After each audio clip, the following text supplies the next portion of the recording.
Hello and welcome to ABW Live. Boxing Day. Brighton won, Arsenal won. I guess everyone got a present today, not the ones we wanted. As you can see, we're all very festive. Well, some of us anyway. Mine's branded, but you can't see. This is a lovely range from Jason. I have with me today, all the way from Canada, Dom. Hello, Dom. Hello, John. Merry Christmas. I would be wearing some merch, except it hasn't arrived yet. I think Canada Post are on strike, but apparently it is on the way. That's fair enough, mate. I think it's part way there. I know it's in the country at least. I It's think just got a OG bit more might to have go. it up his Yeah. sleeve. Maybe he's thieved it. Yeah, so we're slowly getting there with everyone. Merry Christmas to you, and Merry Christmas to everyone in our chat as well, and who's listening.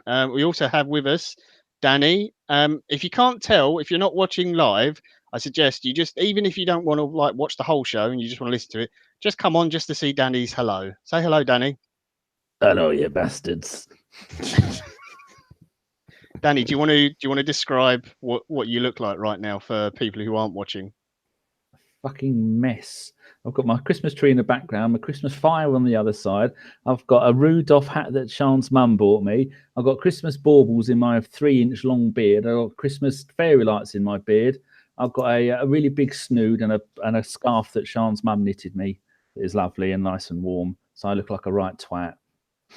Yeah, it's a pretty good description actually. I got the Rudolph on my head. He is northern, and if you've got any questions for Rudolph, he will answer them in a northern. Don't actually forget that. There you go, chat box. That's your challenge. Ask Rudolph plenty of questions at the end. I'll just say very quickly in the chat box.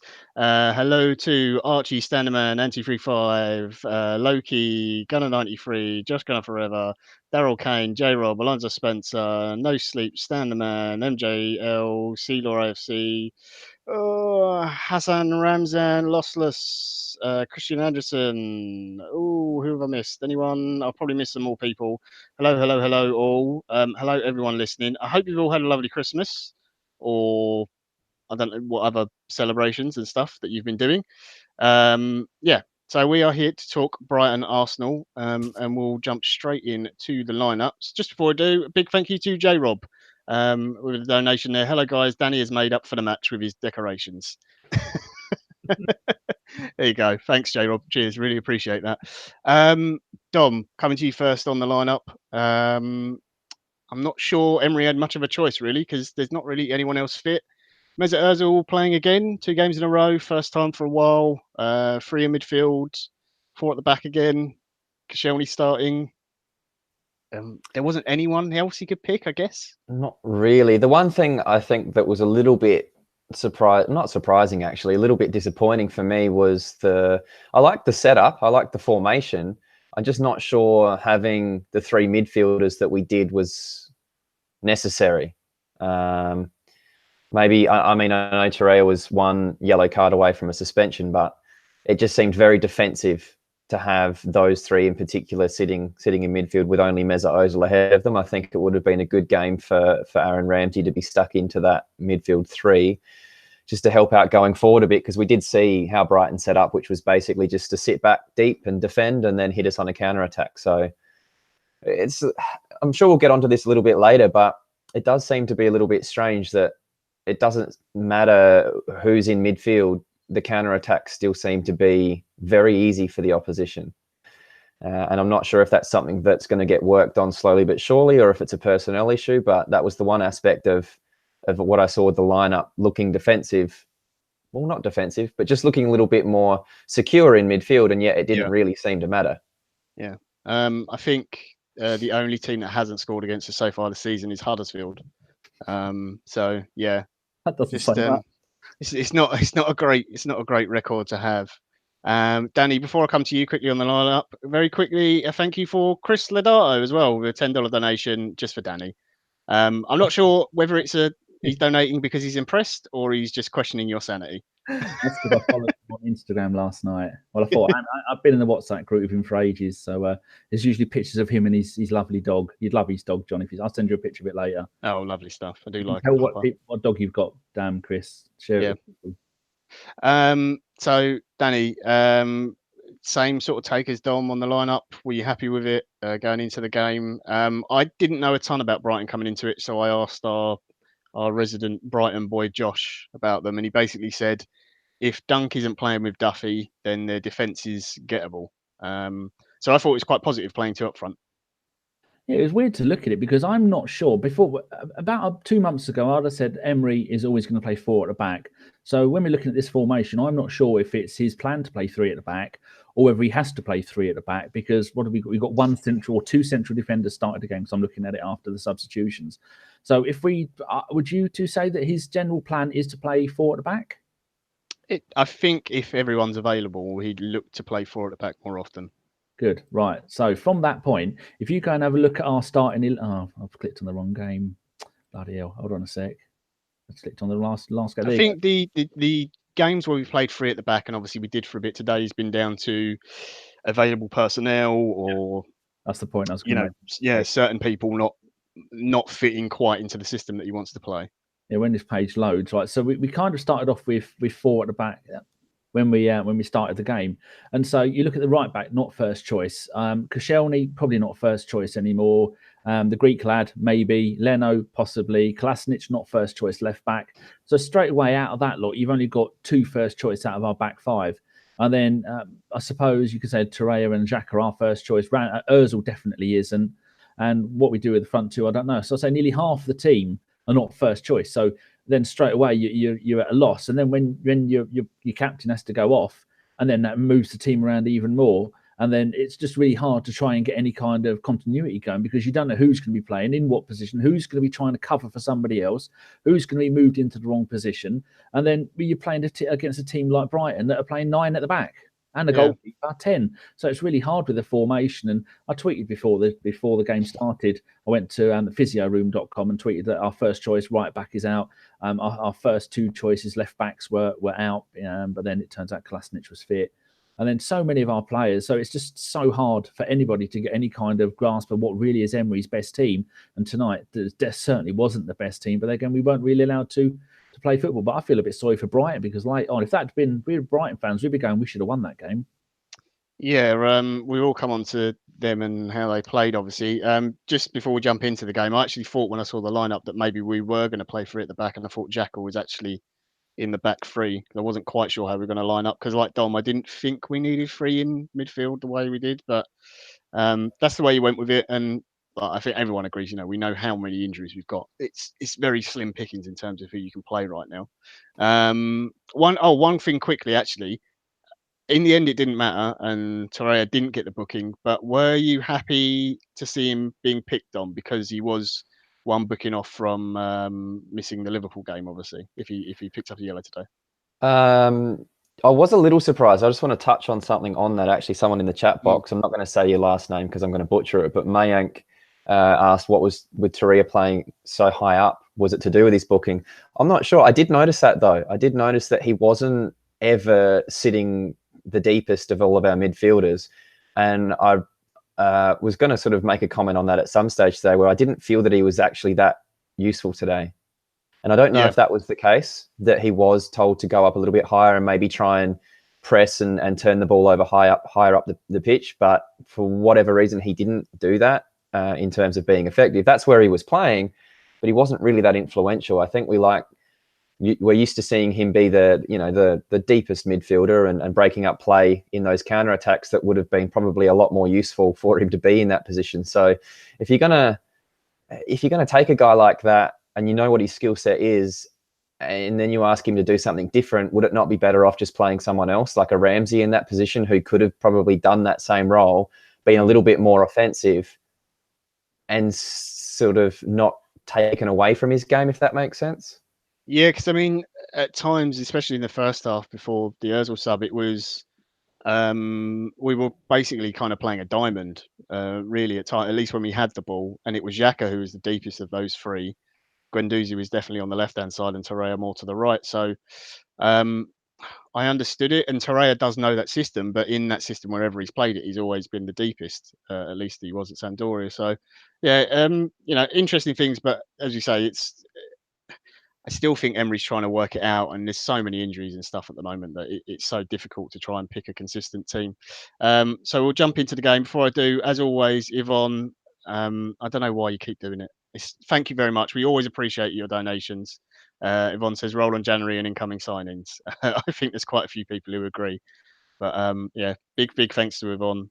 You don't have to keep giving money, Yvonne. We do appreciate it. Money on when I watch Tom's pod and the same old Arsenal pod, I always chuck them a couple of quid. Yeah, I don't use ABW money either. I use my own. Oh, I know. That's nice to know you're not stealing from us or the listeners, Danny. Yeah. So we started off, I thought, okay, actually, and I think this game was a sort of a flip of what we've seen most of the season, in that the first half was actually better than the second.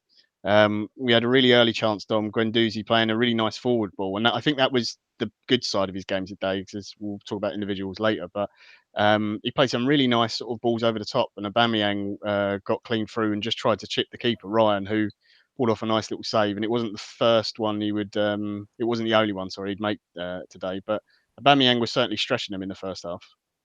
Yeah, normally I like to cheer for the Aussies, but he was a little bit too good today, wasn't he, the goalkeeper? It was very frustrating. But yeah, he had to give us something going forward, because out of that the three-man midfield, Xhaka wasn't really venturing forward too much, and he is, a very good passer of the ball and can be quite creative.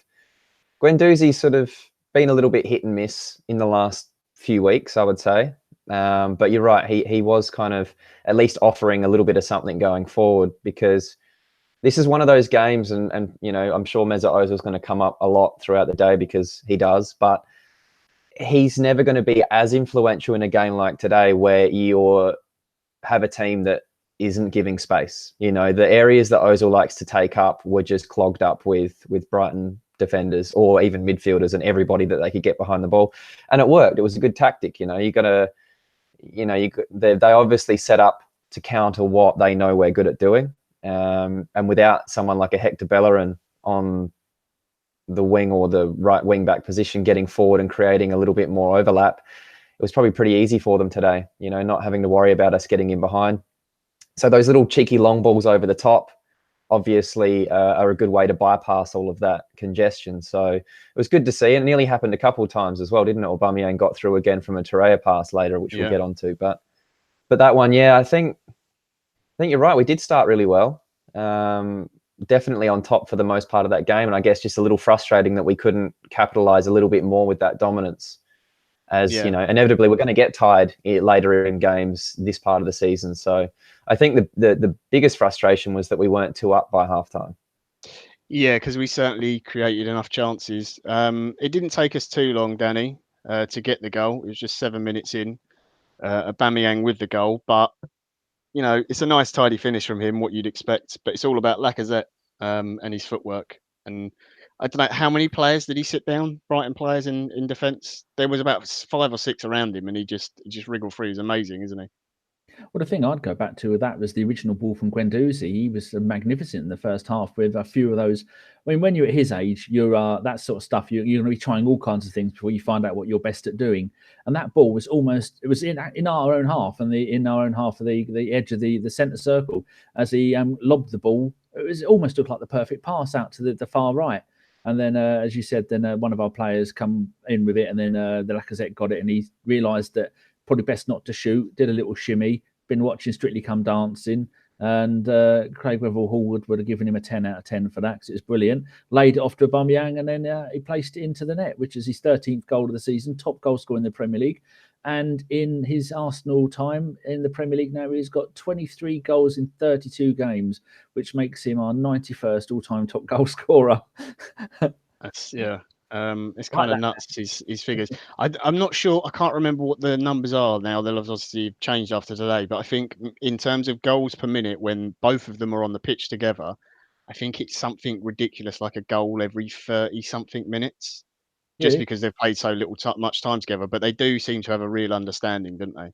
But very rarely. I mean, we've now played in half a season. We've played everybody once, I think. And how many times out of those 18 games? Well, I don't think they've played together that often. It's not like in the old days where you'd have Bergkamp and Henry where they would play every game together, or when it would be Bergkamp and Ian Wright, they'd play every game. These two, half a season, they've probably played maybe 8 or 9, 10, 12 games together. But how many of those games when they've played together have they actually played together? Only a handful. And wait till those two click perfectly, because I know at one point it was Aubameyang would be wide left and then Lacazette up front, and then he went through a phase of leaving Aubameyang on the bench and bringing him on, and then he went for a phase of playing Aubameyang up front on his own and then bringing Lacazette on, and today he took him off. So I'd like to know how many minutes this season in the Premier League they've actually spent playing together. I think there's a reason for that, though, Danny. You have to manage the players' fitness. You have to be careful that if one of them goes down, then you're heavily reliant on a sole striker, essentially, because we don't really have, with Danny Welbeck being out now, we don't really have anybody that's kind of, a usable backup that you're going to have any kind of confidence in. Like Eddie Nketiah, for a young kid, obviously he's got some potential, but he's not somebody that you want leading the line going through a period like this. So got to be careful in terms of playing them together all the time and burning them both out or having them both get injured. So I think there's more behind the scenes in terms of those decisions than what we see. And as fans, obviously you want to see both of them play and score, and it's great when they're clicking together, but you've got to be a little bit careful at the same time too. It's a long season. Yeah, but it was a good goal, and I thought, just in the terms of the sort of chances we created, because we had that free in midfield and they're not the most creative kind of players, they weren't really getting forward that much. It was going to be a lot today down to Lacazette and Aubameyang finding a bit of space, one for the other, and in the end it was, Lacazette's just his footwork and his upper body strength is absolutely brilliant, and his awareness as well in the box. I should just say on that goal, there is a hint of possibly being offside. This first phase, second phase thing is very weird, because I think just before that, Balogun is clearing the ball in like their corner flag area, and Lacazette had gone towards the ball. If he touched the ball, he would have been offside, and the flag had gone up, but they'd allow play to go on. But he ends up actually blocking the clearance, and then we go on to score from that. So I have no idea whether it's actually an offside or not, because I don't know what point phase one turns to phase two. And we get a replay and we've no idea. So we're going to figure that out with no replay. Oh, I haven't got a clue. And they were talking on the coverage I was watching. They were talking about at half time, and they were saying, I genuinely don't know. Got no idea. So I don't know. Maybe someone watch Match of the Day later, or I don't know if there's a ref account on Twitter or something. Someone will find out. Danny, after that, Murray. I was about to say Bill Murray. Could you imagine if Bill Murray played for Brighton? That'd be amazing. Imagine this Murray played was in Scrooge and Ghostbusters. That'd be more disappointing. So Glenn Murray goes through on goal, kicks the ball out of Leno's hands. It does eventually go over the line. It's sort of scrambled, very scrappy. Maybe 10, 15 years ago, that's a goal and it's allowed. Ends up being called back for a foul. Agree with that, because Leno had his both hands on the ball for, it wasn't very long, but according to the rules, if both hands are on the ball, then the keeper is deemed to be in control of it, even if it's slightly moving on the floor. Yeah, that Murray bloke reminds me a little bit of the players back in the black and white days, where you could actually push the goalkeeper into net when he's holding the ball and it would count as a goal, because he's got the hairstyle of someone who played football in the 40s.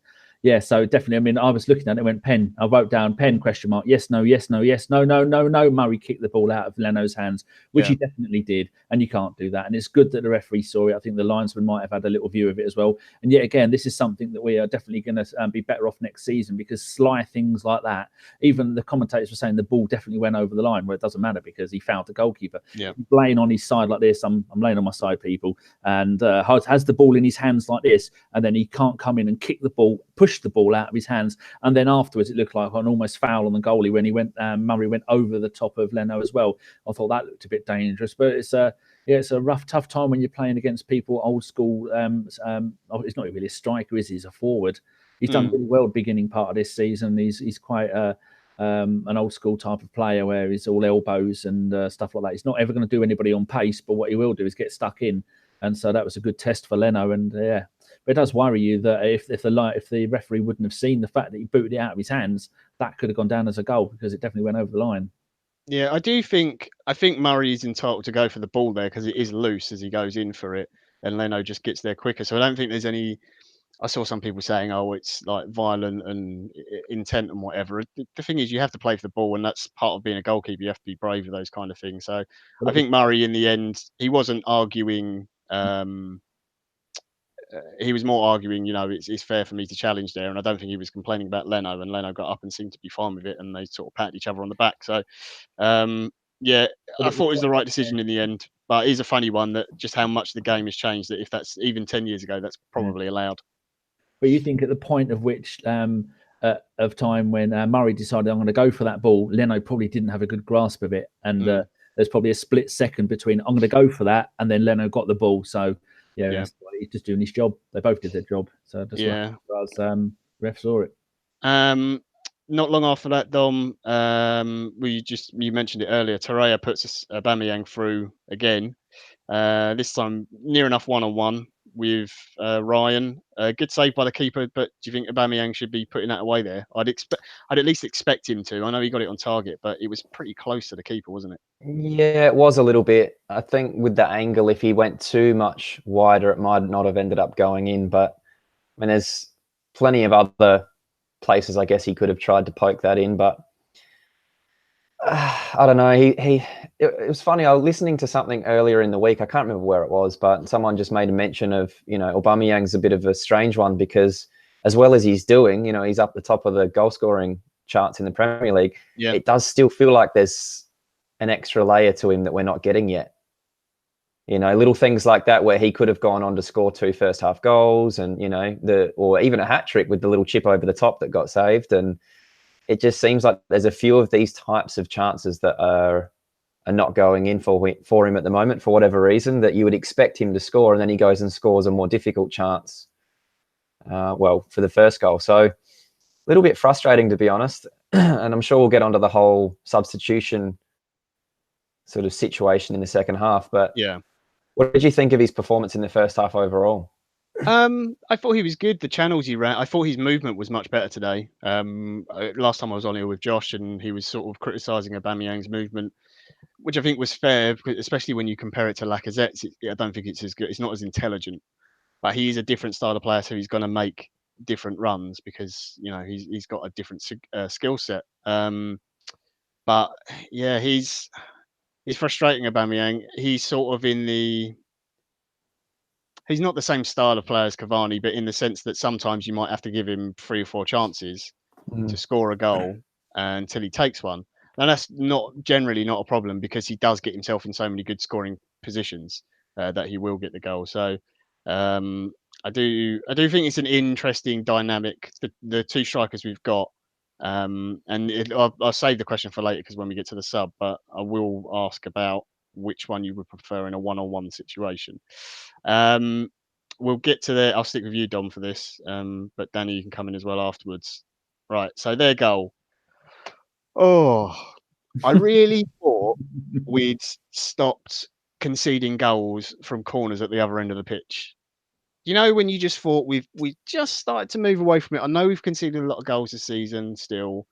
I just thought things have got better. We've got essentially three, midfielders who are more defensive minded on the pitch. Dom, do you want to? You can pick on Lichtsteiner, and then I'll let Danny finish the rest. What on earth is he doing? It was a good assist, wasn't it? That's the kind of header that you want your centre forward to make when it's your own goal kick, to flick it on to somebody running on. So I don't know why Jenkinson's not getting more of a chance if you're going to play a right back like that, because at least he can move. He can run. Yeah, he might make some mistakes as well, but you don't want to see that out of a 34-year-old experienced, player like that. I don't think he has offered a whole lot other than some good banter. I like the dark arts that he's brought in, but in terms of his football, and some of the crosses today were just abysmal. I didn't really think much of his performance today at all. Might be being a bit harsh, but I feel like that's an example of just how much we've missed Hector Bellerin. Yeah, but also how good he's been too, because he was getting a lot of stick last season, poor Hector, and I don't think it was necessarily down to him and his own performances as much as it was the way the team was playing and defending. But again, you know, that same situation, what's the point of having all of these guys in midfield that are supposedly more defensively minded and supposed to be more solid, and you can get undone by a simple ball over the top probably 4 or 5 times today? It wasn't a one-off, was it? That's the other worrying thing, is that, and again, this goes back to the Mesut Ozil thing. Was he good in the first half? No, he was atrocious today. However, you know, when people sort of lay that claim about him being a liability, well, it didn't change when he came off, the ease at which we got counterattacked. You know what I mean? Like him having this tag of he's a passenger when we don't have the ball, or we're playing with 10 men when we don't have the ball because he doesn't do anything. That's the part that confuses me a little bit, because it makes no difference. We've seen that all season. Whether he's playing or not, we concede the same amount of goals, and the ease at which teams do what they did today is exactly the same. And even if you put 3 midfielders in there, it doesn't seem to make any difference. So I'm not really sure what the solution is to that. Do you think it's just down to the defenders we had available, Danny, or do you think that there's a system issue, or what? What, with why we conceded that goal, or just the entire? Just in general of how easy it is for teams just to run at us constantly. Well, this is what I was going to ask you, and we were just talking about Lacazette and Aubameyang. You've been a sportsman and played, you've both done sports a lot. If you know week in, week out that you're going to go out there and you're Dennis Bergkamp, you're playing in the 10, that's all you're going to do. Henri, you're going to have the whole of the left-hand side and be the main striker, or a Vieira, you're just going to be playing in the middle of the pitch, running up and down, doing whatever you want. Lacazette is going, well, am I going to be playing today? Am I not? Aubameyang's thinking, am I going to be up front? Am I going to be behind? Am I going to be to the left or to the right?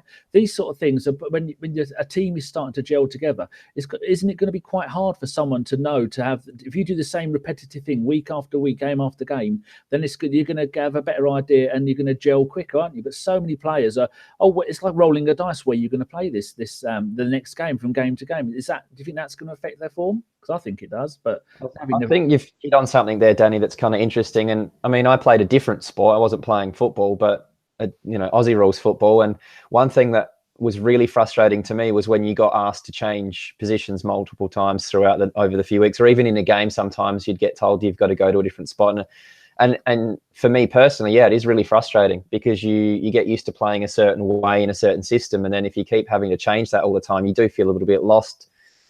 Obviously, it's a completely different kettle of fish at the elite level in the Premier League, but I'd be very surprised if, Torreira obviously being asked to play higher up the pitch is a bit foreign to the guy, and all of a sudden he's got to do this role that he's not used to doing, and Xhaka playing at centre-back. I think it goes to show that, these guys are doing the best they can, but I think you're hitting on something there that's probably a pretty big issue, that I don't know what the solution is other than get players back fit. Yeah, I think that's the thing, that there's clearly people in the squad that Emery isn't so keen on, and he would like to bring in some people in certain areas. And once he's done that, I think you will see a slightly more settled team.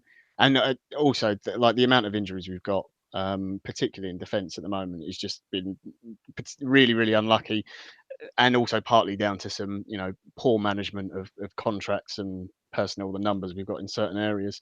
The only other thing I really wanted to say about that goal is, obviously, it's they defend the corner, gets into their left back position. I think it's Proper plays it long. They get 2-on-2 against Guendouzi and Lichtsteiner. Lichtsteiner obviously with the terrible header, which ends up being a flick on. Guendouzi doesn't react quick enough for me, for Locardi, who ends up to go on to score the goal. But also, I think burnt Leno's position at the time. I like the fact he's high up the pitch, and he obviously does that in case we get the ball and we have to recycle it and start again and go all the way back and stuff, and it means that the gaps are smaller. That makes sense. But sometimes there's a time and a place to do it. And I think if you see we've turned the ball over and then there's a long ball there, just get yourself back in position. And he was kind of stuck in no man's land and ended up, committing too early. And it was a good take by Locardi. It was a good first touch to take it around him and finish. But I think Guendouzi and Leno didn't help out Lichtsteiner there. But yeah, that's obviously on Lichtsteiner, and just to concede from corners. And as Dom said, that I think what Brighton did today really well, they kind of negated that free in the middle. They just ignored it and basically played over it.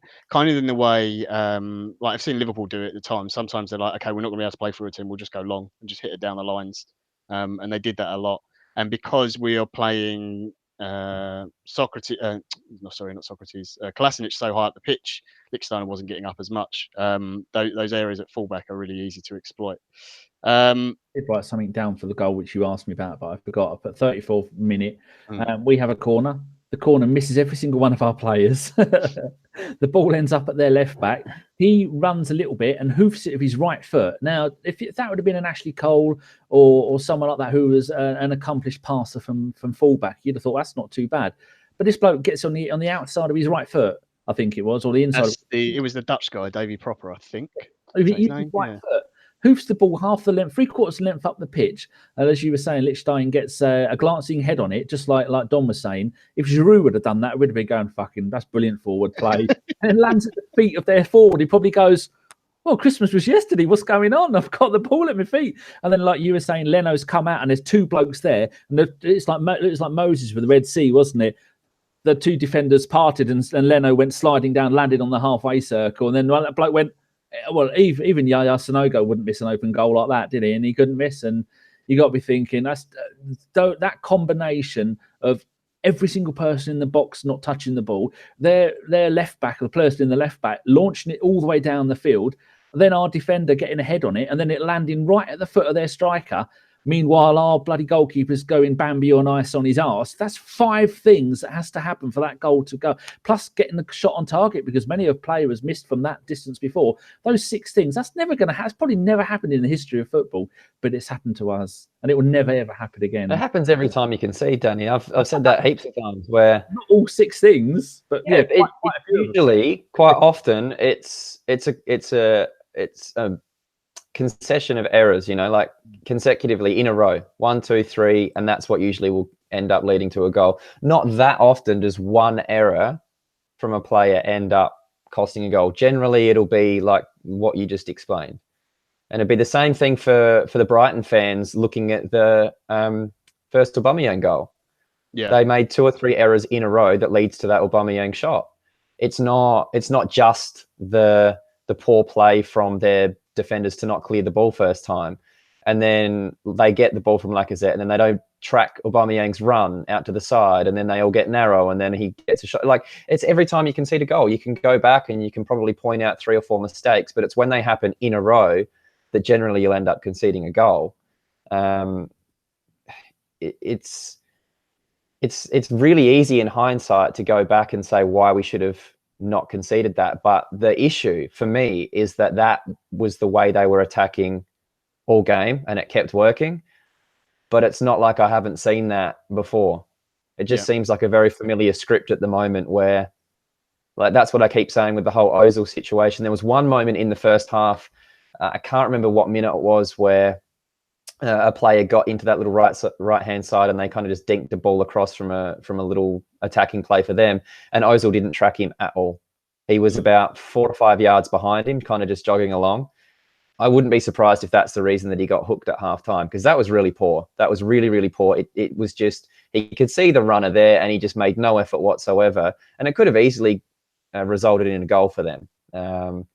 That's the kind of thing, I guess, that other than that, everything else just is bypassed, all of those players. So it doesn't matter if we're trying to press. We're so high up the pitch, they just kick a few long balls up, knowing that we don't have the defenders back there at the moment that are fit and in form to do anything about it. And it just seemed like a very familiar story. And I mean, everyone's in the chat box is worried about the Liverpool game. I actually think we'll be better against Liverpool because they'll try and play football. Yeah. And every single time we've played a team this year that's actually trying to play football against us, it's much easier. What we struggle with is when teams do that today, where they sit back and they defend. They let us have the ball. There was so much sideways passing going on. They're just sitting and waiting. And then when we do try and go forwards, they turn it over, and then they just all bomb forward and launch long ball counterattacks. That's the way to beat us. But I was very impressed with Ozil that you were just talking about. I did a wonderful tweet to try and annoy the Ozilistas, and I said, Ozil is so good. He's managed to get 90 minutes of fuck all done in 45 minutes, so take him off. That's not bad. I'm an Ozil fan. I really am, but I didn't mean it. I'm just trying to tweet. No, I know, but it's interesting. I'm an Ozil fan, and yet I'm torn. Like, today was an atrocious game. It was horrible. And I think partly effort is a big part of that today. But secondly, the way that Brighton set up just doesn't suit his skill set. They just gave him no space. They didn't let him get into areas to make these passes. You know, every time he got the ball, he had to pass it sideways or backwards. And that was probably a credit to the way that they nullified that particular attacking threat, because you didn't really see Aubameyang and Lacazette getting into the game that frequently either, because we couldn't get the ball up to them in the first place. So it's a tricky one. It definitely is a bigger issue than just Mesut Ozil, but because he's Mesut Ozil, he's going to be the one that everyone focuses their attention on, obviously. So it's a tricky one. I know that you're not the biggest fan of the guy, John. What do you think is going to happen with him? I really don't know.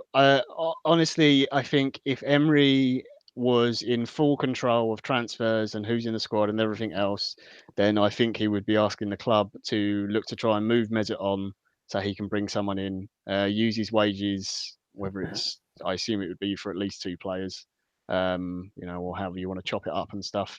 I just don't think he's his kind of player. You know, there's clearly a difference of opinion between the two of them on what is expected out on the pitch in terms of performance. And honestly, I think if Mkhitaryan was available, then I'm not even sure Ozil would, you know, be getting games. And that's not to say that Ozil was the worst player on the pitch today. I mean, I don't think he did anything. But to be honest, there was a lot of players on the pitch today I don't think did much either. So no matter who was playing in that advanced playmaker role would have come off today, whether it's Ramsey, Maitland-Niles, it could have been any of those, because it's the one. I'm not sure they would have come off, but he might have changed the system. And I think the problem is Ozil isn't as flexible as other players we've got in the squad. What we missed today was the overlapping when we have a back three, because Brighton were so comfortable knowing that we weren't going to get players in behind, because they clogged up that area that Mesut Ozil would occupy. And generally, when you do that, then you know that Hector Bellerin or Kolasinac can bomb forward and do the overlaps on those wing areas. And Lichtstein is not going to do that. And because we were playing a back 4, I don't think we saw Kolasinac get forward as often and as deep as we normally do. So those are the 2 areas where I think it became really easy for Brighton, because we didn't have that threat today. And I think that's where you really do see and miss something like a Hector Bellerin and how good he has been, because he's been doing that all season. I remember even in the Chelsea game, early on, the one that we should have won, he was the biggest attacking threat for the whole game, just constantly getting into those areas. So it creates that issue that if you want to clog up the midfield areas to not let Mesut Ozil have space and time, it's a smart thing to do, because we know what he can do if he gets time there. Yeah. But then you've got the overlapping threat. But when you don't have one and or the other, it becomes a little bit easier to work around. Yeah, one thing I will say in Ozil's defence is that he didn't have a lot of options when he got the ball. There wasn't a lot of movement. And Kolasinac only got forward a few times. And to be fair, when he did, no one in the team was really finding him with a pass. And Lichtstein, when he got forward, like maybe twice, he did a pea roll across along the floor, which is even I can do better than that at times. He says, sitting, slightly overweight on a computer. Anyway, to wrap up the first half, very quickly, I saw a few people on Twitter moaning about this. Montoya tackle on Guendouzi, just miscontrols the ball and then overruns the tackle slightly. Some people call for a red card. Dom, did you think it was a red, or were you send him off, because I know you're going to say that it's not even a foul. So I've got to balance this out. Danny, red, yellow, or? Oh, I don't know. It's hard. Oh, I remember because Sean's mum was there and she screamed, "Oh, hasn't he got lovely hair?" I said, "He's fucking 19, woman. You're 36. Back in your box." No, your mum's not 36, is she? I say, Danny, you've done well for yourself there. No, she's 42. Bloody hell, just taken 6 years off her. Yeah, so I remember thinking, what? He's not. I've just been telling her we've got this wonderful 19-year-old. Next thing you know, she's perving at him. Bloody MILF. That's what she thinks she is. So whether it maybe a yellow on it, but he is the one that people go after because it does seem that he's quite easy to wind up. Yeah, he'll take it all day long, and you can kick him, and he'll keep on running. But it did the first quarter, maybe the first half of the first half of the game. He was spraying balls all over the place and doing really well. But then they all started to kick him and pull him down, and that tends to stop his game, which is the whole point of doing it. Do you think John, do you think that he's got a little bit of the Wilsheres about the way that he runs with the ball, which is why he gets tackled a lot like that? That he For just me, does he that holds on for it little, too long. yeah, he just has that little extra Mhm. sort of few minutes or few moments on the ball, that extra dribble, the extra little try to run past an opponent kind of, you know what I mean? Like he just seems to have the ball at his feet for a lot longer than, say, a Xhaka does, for example. There's a couple of times today where, like, we weren't necessarily going anywhere with it, but he's got the ball and he's run from the left back position to the right back position to pass it to Maitland-Niles as he came on later in the game. And I mean, there's nothing wrong with that because he's not risking the ball or giving up possession or anything. But you can just play a pass into, Socrates. You can then play it onto Maitland-Niles, and he gets there quicker. It just speeds the play up. And it's frustrating because you can see some of the passes he does, like the ones he did to Aubameyang today, are really, really good, and they're very cutting passes, and he's got some great technique and stuff. But yeah, I think he tends to dwell on the ball a little bit too much, and positionally as well. He lacks sort of awareness looking in behind him, and he gets 5 yards, 10 yards sort of out of spot. Sometimes and if you've got good players on the other team, and Brighton have got some good players. Solly March I thought was quite decent for them today, and Lacardi on the other side as well. They can pick the ball up in those little spots and make things happen. So I think it's just an age thing, experience.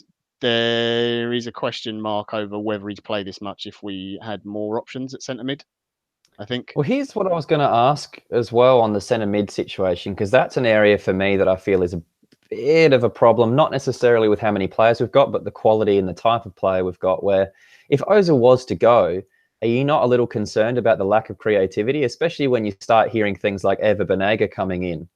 It's like, how many of these types of midfielders does the guy want?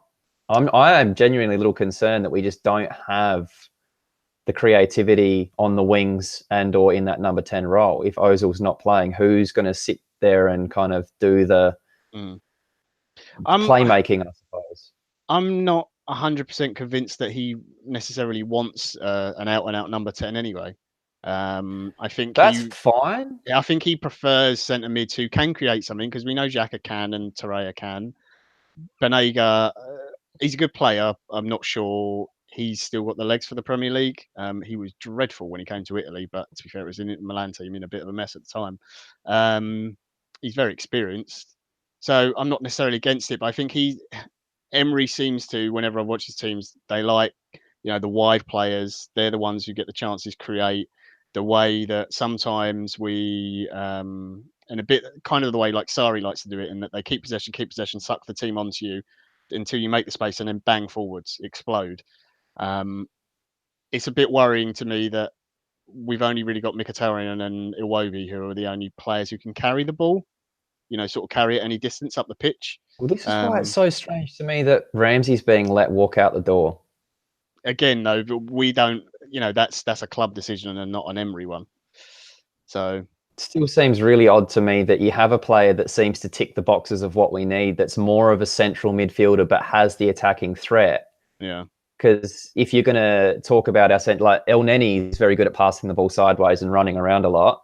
Xhaka, like you said, can create, but he's not going to be that guy that gets into those areas and plays the intricate passes or pops up with a goal now and then. And then Torreira is a bit the same. I feel like all we're going to do is lose a Ramsey and or Ozil and try to replace them with something similar. It just seems a little bit odd to me. Like, I know that you're a big fan of Nainggolan. He would have been someone that would suit that 3-man midfield, right? Yeah, but I mean, like, that buying Nainggolan is why just keep Ramsey then, That's exactly what I mean. Yeah, it's the same kind of player. I mean, the Ramsey thing is down to the club. I think I don't know this. This is my opinion. So from everything Emery's ever said about Ramsey, I assume he would have liked to keep the player. But at the end, there's Raul, Sven, the board and everything. Now it's all being changed around, so it's down to them. They didn't come to agreement. He's moving on. If that changes, great. If it doesn't, then it's something we have to accept. But I think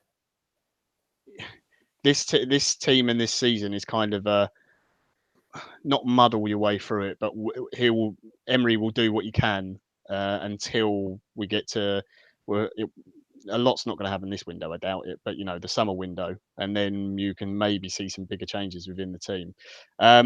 There's a few notes and stuff I've got for the second half, but not a lot happened, to be honest, guys. Before I go into the second half, though, I'm going to do my Jason Davies. Look, thank you very much all for joining us live, all of you that are here live, 162 of you currently. It's very nice because it's Boxing Day. Not everyone celebrates Christmas. You might be a pagan. You might be celebrating winter solstice or whatever. I don't know. Maybe you're what do they do? Vikings. I don't know. Maybe it's like Thor's birthday or something. It's Aaron Ramsey's birthday. Solstice. It was I think Christmas Eve was the shortest day of the year. Yeah, it is. That's what it's winter solstice, Danny. That's what I just said. Some kind of thing. Fucking hell. That's why Jesus' birthday is on Christmas. There you go. Yeah. Oh, look, I'll explain after the show. We're not going into this now. Anyway, look. There's all you people watching. I ain't got enough likes. They're not really for me. They're for Jason. He's too hungover to come on today. He did some terrible things with some Kit Kats. I can't go any further than that. But he really, really needs the likes. So tappy for the taffy, because otherwise, he's gonna appear and go, oh, where's my Lakeston? Boy. So yeah, you got to get it done. Right, there you go. There's my terrible Welsh accent. Apologies for people listening later. Before we move on completely to the second half, do you think that Cos was really quite? You could see improvements from the last game already because he was making sliding tackles. He was getting up in the air, things that a couple of games ago that we were criticising him for, because he's getting more game time and he's getting match fit, not just physically fit. That there was more to his game than what we thought there was. He's only playing because we have to. Oh yeah, I know that. You know, like in terms of his recovery and his rehab and the way that he's moving and the minutes that he's getting, they're treading a fine line at the moment with Kos, because even today he came off and he was hobbling a little bit. You can see that he's not probably ready to be playing the winter period so many minutes. So it's going to be very interesting what happens against Liverpool. I hope Mustafi's back, which I never thought I'd say. We can't risk can't risk Kos against Liverpool, because he has not got the pace, has he? And he one bad tackle, one bad knock or landing. And I don't think the pace was the issue today. I know a lot of people might disagree, but it's through the middle. You're playing against Glenn Murray, who is not a quick player. He's very physical, but I think you look. I don't mean in the typical way that Arsenal fans would say he's a physical player and that he's dirty or anything else. He's just big and he's strong and he's powerful and he's very clever because of his experience. And I think you saw Socrates really enjoy that kind of battle with him today, because you can see he likes that. Koscielny struggled a little bit more with it. I thought he was better today. But at some point. Oh, they kind of both did at each other and they just kind of laughed it off, didn't they? But they're those kind of players, and I don't mind that in a game. I think that's fine if both players are respectful of it and enjoy that kind of football. Then it's fine. You know, they're not actually punching each other in the head or anything like that. I don't think there was anything dirty like. They haven't gone full Davis. Yeah, it wasn't like the Southampton game where there were some questionable challenges in Burnley and stuff like that. So I thought Kos was better, but again, he still doesn't look fully fit, and I think you can see that when he came off today. He didn't have like a limp or anything, but he was like, he knew he'd been in a game and looked a bit tired. But again, like Dom said, I don't think he wouldn't be playing if we had Mustafi and Holding and everyone available. I think he's learned you can't take Xhaka out of the DM and play in central midfield and play him there, because that's just you're cutting your nose off to spite your ears, or whatever the saying is. Spite your face, Danny. That's the one. We'll talk about the subs. Cos did come off from the Maitland-Niles and we saw a formation change, but before that we saw Ramsey came on, which I thought was sensible, Dom. I thought it was going to be for either Guendouzi or perhaps Aubameyang, because I thought Aubameyang got a bit quiet in the second half, but it was for Lacazette. We saw him frustrated, throwing his gloves on the ground. I don't know if he's just done that to wind up people now because of the cameras and everything that happened in the last game. It wouldn't surprise me because he's got that kind of character about him.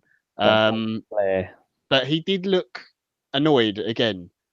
And I'm not sure subbing him was the right decision. I remember thinking at the time this didn't make sense to me, purely because we had so much.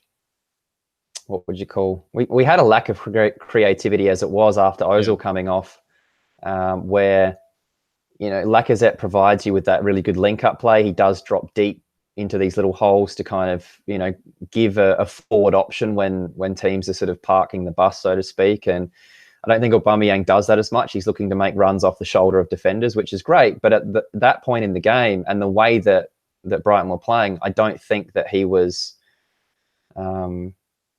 going to be the player up front that was going to cause them issues. I think it would have been better to leave Ramsey on and have a bit more interplay, a bit more creativity, and maybe a Wobie pops up with a goal, or other people kind of occupy those forward spaces. But yeah, hindsight's awesome, isn't it? Hindsight's wonderful, but it really didn't help. I don't think that it did a whole lot in terms of changing the game in our favour. In fact, I think that it probably did the opposite. I was saying, do you think he was trying to match their formation, thinking that would try and make a better game of it, and it didn't work, did it? Well, no, because I mean they were playing 4-5-1 essentially, and we switched. I mean, when Ramsey came on, we were still 4 at the back at that point. That's what I meant when Ramsey came on for Lacazette. Then you had Aubameyang up front on his own, and we had 5 in midfield, kind of matching them that way. Maybe.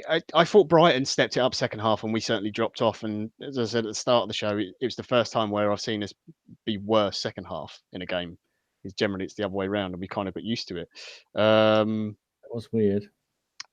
I got the sub of bringing Ramsey on. It made sense. The pressure, you saw it straight away, and he forced Ryan to make a save because he won the ball back high up the pitch, and Aubameyang latched onto it. But I agree with Dom. I think in a game like that where we're not playing as well, Brighton come into it a bit more. I can understand leaving Aubameyang on because maybe Brighton start to push a little bit forward, get overconfident, and gaps do appear. But I just think we just always play better when Lacazette's on the pitch. I just think he's so instrumental in what we do, from closing down to the front. He's interplay with other players. He's got really good awareness. So I said earlier that I had a question for you about those two. We saw the chance earlier where Aubameyang, I think, put it too close to the keeper, and Ryan made a good save, but I think he made it easier for him. Aubameyang with a shot. Would you rather have, and this is hard to say now, but would you rather have Aubameyang one-on-one with a goalkeeper or Lacazette, Dom? For me, Lacazette all day, and that would have been before that particular incident too, for sure. Danny? Definitely, yeah, Lacazette. Yeah, you just said definitely. You weren't going to say a player then. Having a conversation between the three of us as usual. Would you say that, John? I think so. Yeah. I really like Aubameyang, and look, I'm not taking away from his goal record this season. It's fantastic already. But I do think he needs more chances. I think Lacazette is more clinical. But there you go. But they're two different type of players. I'm not sure I got that sub. We changed the formation. Koscielny came off, as we said. Maitland-Niles comes on. Lichtsteiner then goes into one of the 3 centre-backs, which for me, I'm not a fan of him on the pitch at all at the moment, but that position definitely doesn't work. And then we move Xhaka into one of the centre-back spots as well. And nothing else really happened. To be fair, Dom, I thought if anyone was going to score a goal, it looked more likely to be Brighton towards the end of the game than it did us. I thought second half they were probably the better team. Yeah, I wouldn't disagree with that. I think that, like you said at the start of the show, it was a bit of an opposite day for us today, where we started well, didn't capitalise, and then finished really slowly, which hasn't actually been the case for most of the season. But for whatever reason, they definitely finished stronger than we did, and did look like it was hanging on for a point, to be honest, which is a little bit disappointing when it's a team like Brighton. But this is that. I think the frustrating thing is that when you see the league table at the moment, you saw Chelsea kind of have a bit of a stutter last weekend, and it really is time for us to try and, if we're going to be serious about making top 4, those are the types of games that you really can't afford a draw. I know it sounds silly, but we've got Liverpool coming up, and even if we get a draw and or a loss from that game, you're talking 2 points from the 2 games. It would have been better to win today and lose to Liverpool, and you'd still be a point better off. So knowing how many games we've got coming up and where we're at, it's just a frustrating one to play like we did today and still sort of get a draw. It's much easier to stomach if you have that dominance and you created a lot of chances, but you might hit the crossbar a couple of times, a couple of unlucky decisions. Yeah, you walk away with a draw. It happens to even the best teams. But when you play like we did today, and then you make the substitutions that we did, I think Emery's going to have a little bit of it's probably one of the first games that I've sort of seen us play where I've got a few questions for the manager that I don't think he had a very good day. put it that way. Yeah. I mean, Danny, there's not a lot to talk about in the second half, really, to be honest. Solly March got through against Leno and put it over the bar with a chip that he probably could have done better for Brighton, and they basically just kept hitting us on the counter with, in particular, Locadia. I thought Locadia was really good for them today, and the game kind of fizzled out, and it got to the last 5 minutes, and Chris Hughton, I think, probably much to the annoyance of the Brighton fans, was happy just to slow the team down and say, look, we'll take a point. It's Arsenal. If you gave it that before the game, we'll be happy with it. So 1 point today, 1-1. The game wasn't the greatest. It felt kind of typical of games this time of year in that you either get an absolute blind or you kind of get a stinker because players are so tired and they're playing so many games. And it's not helped by all our injuries. So if in the chat box you have any questions, we've already got a few lined up, but please feel free to fire away. 26 goals today in the Premier League so far. No, 28 so far. With 28 is what for Chelsea still 1-1? Yeah, isn't it? Yeah. So yeah. But I do agree with you, Dom, that just before we get some questions from the listeners, dropping points today, it's not the worst thing in the world because during this period you're always going to drop points because there are so many games. But when you see, City lost, and they both lost in the last round of fixtures as well. Spurs have decided to start playing football, which is disgusting. And Liverpool are far many points clear in the league now for my liking at all. Hopefully they all collectively Stevie G and fall over flat on their face because we can't have Liverpool winning the league. Oh, could you imagine Twitter? 6 points clear already. Wow. Yeah, it's not good. It's just frustrating because it's ground we could have made up. Either overtake Chelsea or make ground back up on City. And I'm not saying that we go on to them finish above them, but making the gap smaller and everything, just it feels a bit better and more secure. And especially now with United, look, I'm not saying Solskjaer's a great manager, but they've got very good players there and they should have been playing much better than they are. You keep dropping points and United start creeping back up on us. It's not comfortable viewing. So there we go. Right, so we've got some questions. Danny, can you grab any questions that appear, please? Yeah. So first question is for you, Dom, from Jamie Johnston. Should we bring back Chambers in January? Doing well at centre-back for Fulham at the minute, and considering our defensive problems, could do a job for us. I don't think we're allowed to with the new rules, are we? I honestly don't know. I think it depends on the loan agreement, but yeah, I'm really not sure. I thought the Premier League put a stop to doing that in the first. The same thing with the Reece Nelson situation. I'm pretty sure. I know Reece Nelson. We definitely can't. He's there for a year. Yeah. Anyway, I think we need a new centre back. I think we need to buy someone. I don't know. Hopefully Sven's out there searching around, looking around the place. Someone that's got 4, 5, 6 seasons left in them. Not necessarily a really young player. I think we need a little bit more of a quick fix. If you look at the back line at the moment, we've got Koscielny and Lichtsteiner who are well on their way to the ends of their careers. And then Mustafi's only a young guy still. And then Socrates is 30, I'm pretty sure. So we probably need something more around that 25, 26 that's just starting to come into the peak of their career that hopefully can come in and do something straight away, because we've got some good young players back there. It's just they're all injured at the moment. So yeah, we definitely, I think, need to buy. I'm not sure that Chambers is going to do a whole lot for us. No.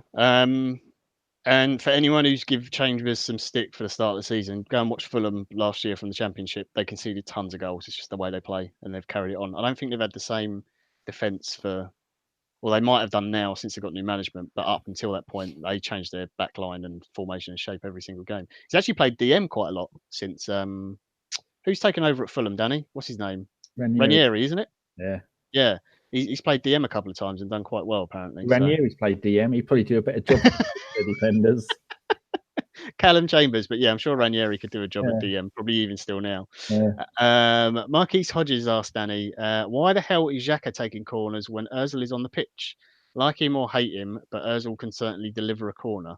This is a good point, this, because I mean, the goal we conceded from, we only had 2 back on the halfway line, which I don't think is a problem because I think Brighton probably only had 1 player up or maybe on the edge of their box. Murray, and he didn't have his horse. Yeah. So why do you think it is Xhaka taking the corners and not Ozil?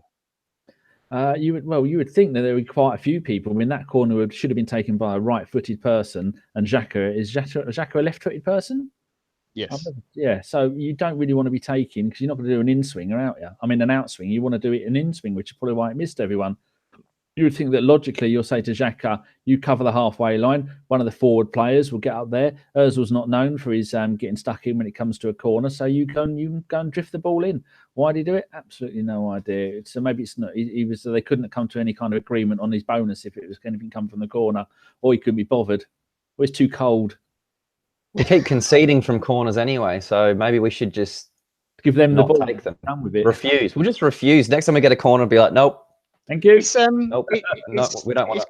It is slightly odd because I think some of the set pieces we've done this season have actually been really good, and they're different to the old style where we would either just play it short and try and draw the team out again because we didn't like crossing it because no one had the ball, or just firing it into no one. We've had a few kind of routines and stuff. But yeah, I do get the question. I understand when it's if it's a certain side of the pitch and it suits a right-footed player better, if Ozil's not taking it, that makes sense to me because we've seen that sometimes where Torreira's taking them. But yeah, I don't know. There's a good question though. Right, I've got a couple more here. Loki73. Here you go, Dom. You can have this. You're the. I'm not going to call you a fanboy because you're not a fanboy. But you're Ozil's defender today. Ozil can't play away at Brighton, Southampton, Spurs, Liverpool, Man U away, blah, blah, blah, blah. Should we just save him for Notts County at home when we are 3-0 up?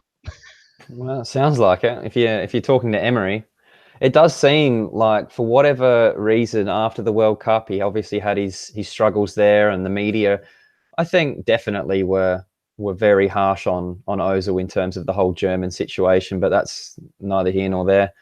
But it sounded like, then Emery was very much on the side of the fence, which was, we're going to create a family environment for him. We're going to do what we can to support him. We're going to do everything we can. And then now it seems like there's been a definite change in the way that he views Ozil in the team, where today, especially, I thought maybe he would come out after the game and say that, oh no, I had to take him off because he had the back strain was giving him grief or something. Like, that's what I expected, to be honest. So even I'm sat here a little bit confused now after, like you said, being more of an Ozil defender than I am criticizing the guy. But it was very, very interesting to hear him say, no, it was tactical. I had to take him off for X, Y, and Z. And you look at that and think, well, an Arsene Wenger would have kept him on and changed other things around Mesut Ozil. And I'm not saying that that's the right way to go. I'm not saying it's the wrong way to go. I'm just saying there's definitely a very big shift in the way that Emery is viewing Ozil and not being part of an absolute first 11 that he's willing to change his team around. It's almost like if I need to change something, he's the first person that he looks at changing. So I think that's the way he talks about him, isn't it? The fact, like you said, it's so easy for him to just say, "Oh, he's back. He had a back spasm again. It's played up, and that's why he wasn't quite full fitness." But we wanted to, he had it in the warm up before the game. That's so right. We wanted to give him a run out. Flared up in the first half, and he just that's what I throw out that you can do. You protect a player, but. He's really not trying very hard to protect Mesut Ozil. That's been the interesting thing. And I'm not saying that's a right or wrong thing. I'm just sort of pointing out as an observation that, I guarantee Arsene Wenger would have made an excuse for him and had a quiet word with him on the side and sort of, done the managing part behind closed doors. But it seems that he's very okay with coming out in the media and not necessarily doing a Mourinho and throwing Ozil under the bus. No. I don't think there's anything wrong with what he's doing, but it is interesting that he's not fluffing around, isn't it, in terms of answering the questions. He's just saying, yep, tactical, had to change X, Y, and Z. Against Spurs, yeah, that was tactical. Couldn't play him in that game. So if that's the case, and like I said, I'm an Ozil fan, but if you're going to have a player like that you don't have plans to play or to build a team around or to really kind of, work within that capacity, then it's a bit of a waste, I feel, and I feel like, but again, the concern is that I don't think Mkhitaryan is good enough to take up that role and do it consistently. I know Iwobi's not. Aaron Ramsey seems like he's on the way out. So I think that there's a lot of issues. Everyone talks about defensively, how we've got all these defensive problems, and quite clearly we do. I'm also a little bit concerned up forward with where the creativity is going to come from. And that's also a big concern for me going forward too. So it's definitely going to take a few transfer windows to sort out that. Right. Okay. A few more questions, and then we're going to wrap this up, because I'm sure everyone gets bored of listening to us, especially on Christmas. You've got wonderful family to spend time with.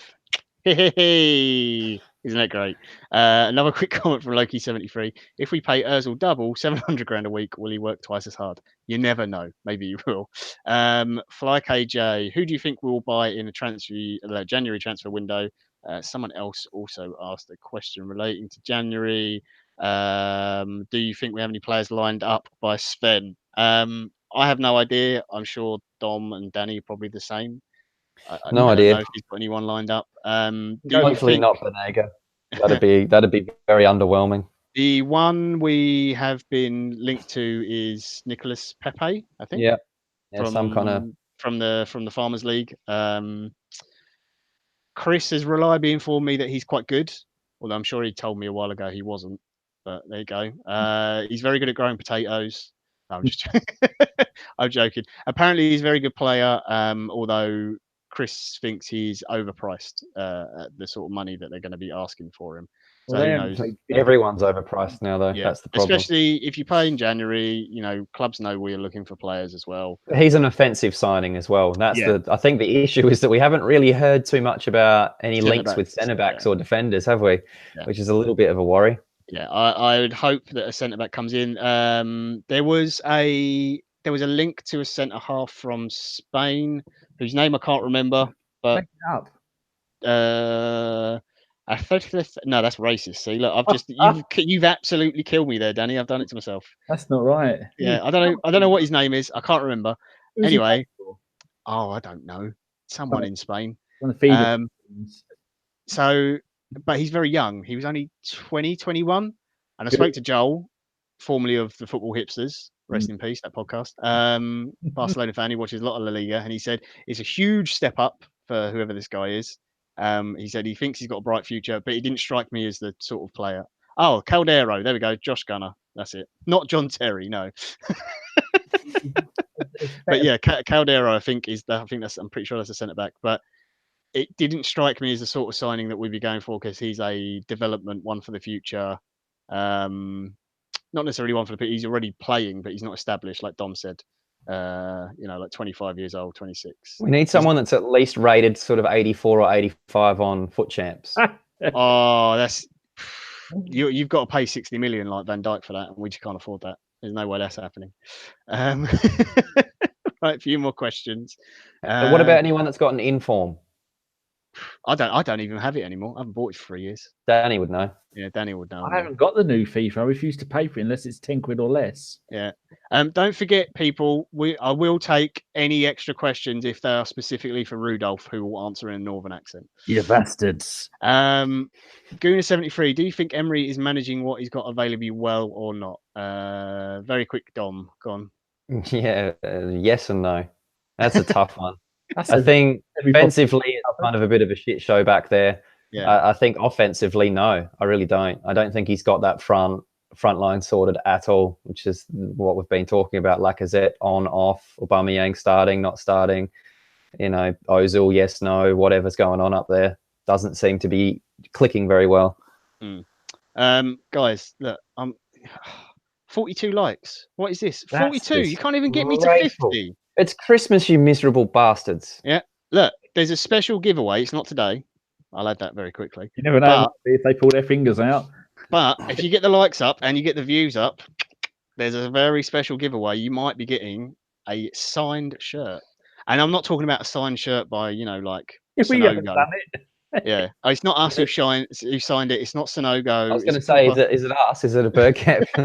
I'm going to sign something. Yeah, it's a pirate shirt. No. Worth nothing. It's got to pay the postage as well. Yeah, it's a very cool shirt. I will say it now. When we get to 1 million views, we are giving away a framed, signed Santi Cazorla shirt. So if that's not worth some likes, I don't know what it is. We're currently at 983,453 views. So we're not far off. So a couple of shows. So maybe around New Year's or just after New Year's, we'll be giving that away. But don't worry, we'll spread it across all our social media platforms and on the radio show and podcast proper and stuff until you can enter. Say that on iTunes we're well over 2 million. On SoundCloud we're about 1.3 million. It's just you suckers on YouTube are letting us down. Yeah. And we will post it anywhere in the world, but it won't be framed if it's outside the UK because Gav from She-War is giving it to us. And so you might have to, if it's somewhere like if it's like Australia, we'll have to give it to Dom and he can drop it off next time he goes home. Yeah, I'll drop it off. All right. I'm sure I'll make it. It'll make it to where it needs to get. Yeah. Right, couple more questions and then we will wrap up so everyone can go back to enjoying family. That's why Dom's in Canada. No, I'm joking. He probably gets on fine with his family. It's just me and Danny hate people. Yeah. Josh Gunner forever. Is Mavropanos dead? Is he back in training, Danny? I think. Yeah, a couple of weeks, I think. Yeah. I'm not sure he's the solution to our problems, but it's another body. Joe Madeira, question to all three of you: is Iwobi good enough to be at Arsenal? Yes, no, depending on the weather and the and the formation. I think Europa League Arsenal. Yep, he's. I think that's the thing. You got to be a consistent performer, which is the criticism Ozil's getting. That what he can do on his good days, but you don't get it often enough. I think a similar story with Iwobi, where on his good days, he's quite brilliant and can be a match winner. And then on other days, which are a little bit too common, he doesn't really do a whole lot. Yeah. I know it seems strange just because of his age. I wouldn't be against if we had the personnel to cover it, and maybe it's something for next season. Maybe he has a loan somewhere. But he's had 120 odd games for Arsenal's first team. You'd have thought his progression would have been a little bit more, considering when he came into the team. Players have gone on loan for 2 years to other clubs in Europe. I know it's very strange here in the Premier League. It's not the done thing, so to speak, but on mainland Europe, that's happened at bigger clubs where players have gone on loan for a year or two and then come back. Did that, didn't he? Went on loan to AC Milan for 2 years the minute they signed him. Yeah, so it's something maybe that we should look at as an option. I don't know. We'll see what happens. Last question. I'm going to give it to. No, it's not the last question. It's second to last question. Sorry, Alonso Spencer. What is your guys' preferred back four, all three against Liverpool? And also, should we start with our most talented 11? I don't know what our most talented 11 is, so I haven't got a clue. So goalkeeper. I assume we're all going Leno. Yes. Yeah. Yeah. Hector isn't available. So okay, are you going back three or back four? Depends who's fit. That's the issue back there. I'd go back three. If Monreal, Socrates, and who's the other one? Mustafi. If they're all fit and able to play 90 minutes, that's the back three I'd go with. And I don't think Bayern's going to be fit enough to play that game. I'd probably put Maitland-Niles on that right-hand side. I think Lichtsteiner's would just be a complete disaster against Liverpool. Yeah. I think I agree with Dom. Yeah, I'd probably play that. I prefer a back four generally, but I think I'd go with those three if they're all available, and then playing the wing backs, Maitland-Niles over Lichtsteiner. Danny, any different? Well, Liverpool are going to come and they're going to be attacking and they're going to have their three up front. And so whoever's going to play in defence for us is going to get a roasting. So I think we should try and do what everyone did to Arsenal over the years, try and batter them into submission. So I'd go Socrates, Mustafi, and who's the other centre-back? I forgot this. The only other one that could be fit. Koscielny? No, God, he'll get injured the first tackle he goes in. Monreal? I don't think Monreal. I was tweeting about this earlier. I think Monreal's done for injury after injury constantly. That's making me sad. That's a whole show on its own. Whereas, we're gonna have to play three at the back. So whichever defenders are fit, but we're not going to know which ones are fit and which ones aren't fit, are we? Until maybe even half time at the game, we might not know. It's going to be really hard because there's going to be goals in that game, and unless we are defensively solid and rock hard, and we're going to go in their feet first, we could be in for a bit of a trouncing. So, I mean, if Monreal isn't available, then I suppose you could play Socrates, Koscielny, Mustafi. But then if one of them's not available, I've got no idea what you do. As long as you make sure that Xhaka and Torreira are playing in front of them, then that's at least something. Yeah, that's the one thing I would say. I don't want to see Xhaka in the defence. No, I don't think he's been bad there. I think today he got caught out a few times when he moved there, but he's not a centre back, so I'm not going to blame him for that because he doesn't know the position. How quickly people are on Xhaka's back once he moved him out of his best position. Oh, he's shit again. Yeah, I don't know. It's that side of things is a little frustrating because these, like you touched on it earlier, Danny, and I think it's a really good point that so many of these guys are having to chop and change, not just week to week, but in game, and that's really difficult. Doesn't matter that you're a professional, you're asking Xhaka to all of a sudden play centre back and then a midfield and then deepest midfielder and then forward, and bit of a disaster back there at the moment. Someone, if they have the time, should go for all of our Premier League formations and see who's played in the most number of positions, because it's going to be someone like Xhaka, isn't it? He's covered nearly every single one. Yeah, he is our actual Swiss Army knife. Oh no! Yeah, dang, oh dear, that's time to shut this off. Right, last question then from Ann235. Question: does Rudolph need a safe space being that close to Danny's head? Rudolph, do you need a safe space? He keeps me in a shoebox, the bastard. There you go. That's a perfect way to end the show. So it gives me time to say thank you to the chat box, as always, amazing. Thank you to everyone who's donated. Again, you guys are brilliant. You always keep us going. Never needed, but always appreciated. Thank you for Dom for coming on today, mate. Cheers. Thank you. Merry Christmas to everyone. Yeah, Merry Christmas to you. And thank you to Danny for coming on and being all glittery and sparkly for us. Again, guys, if you aren't watching the show, please do come on and check out Danny. There she is, sitting there wearing an ABW branded T-shirt. And there's Sean. Fresh coating of fake tan. There you go, people. But only if you're good, Jason might give one away on the next show. Yeah. So there you go. So be sure to join us on the next show, which should be me, Danny, and Jason, I think, for Liverpool. Yes, that's it. I think that's it. I don't know. Look, I might have my name down for that one as well, but I think you might be down for that one. I'm not sure, mate. That's what I read it in the group, and that's what Jason's put. So that is law. Yeah. So expect me to moan at Jason and try and get a day off because I haven't had one over Christmas. It's terrible. Notice he's not here, eh? Organising the lineups. No, yeah, tappy for tappy. He's in the pub. He sent a picture of the pint he's drinking. Oh, it's disgraceful. Anyway, come on, Danny, switch the shit off. Merry Christmas, everyone. Ho, ho, ho, you bastards.